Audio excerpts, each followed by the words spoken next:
Kwingineko ni afueni kwa wagonjwa wa korodani na akina mama wajawazito wanaohitaji huduma za upasuaji katika eneo la Mkongani huko Matuga, kaunti ya Kwale. Hii ni baada ya gavana wa kaunti hiyo Fatuma Achani kupandisha daraja hospitali ya Mkongani hadi daraja la 4 ambapo sasa huduma za upasuaji zitatolewa. Wagonjwa wa korodani na kina mama wajawazito waliokuwa wanahitaji huduma za upasuaji eneo la Mkongani walihangaika kwa kutembea mwendo mrefu hadi hospitali za Kwale, Kinango, Msambweni na wengine hata kwenye kaunti jirani ya Mombasa.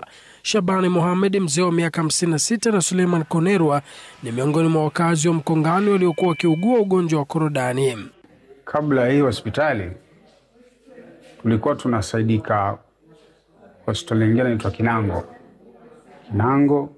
Kwale na Msambweni. Tangu matibabu yaje hapa, tunashukuru hapa ni karibu, na mimi nikaje hapa Mkomba tuatana miguu na aina na karibu.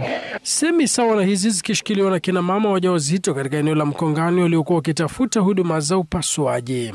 Kitambo ilikuwa ukifika hapo kama uko mjamzito unataka kujifungua na uwezi deliver normal ndakuwa paka CS. Matatizo, kulikuwa kuna matatizo ya usafiri na hospitali pia zilikuwa ziko karibu. Hata hivyo, kupandishwa daraja kwa hospitali ya Mkongani hadi daraja la 4 na gavana wa Kwale Fatuma Achani kukiwapatia matumaini wagonjwa katika eneo la Mkongani wanaotafuta huduma za upasuaji. Nataka kila huduma iwe masuala yote ya kiafya tuwe tunayamalizia hapa Mkongani. Haya kubwa ilijengwa haikujengwa. Maisha yanasonga hayasongi.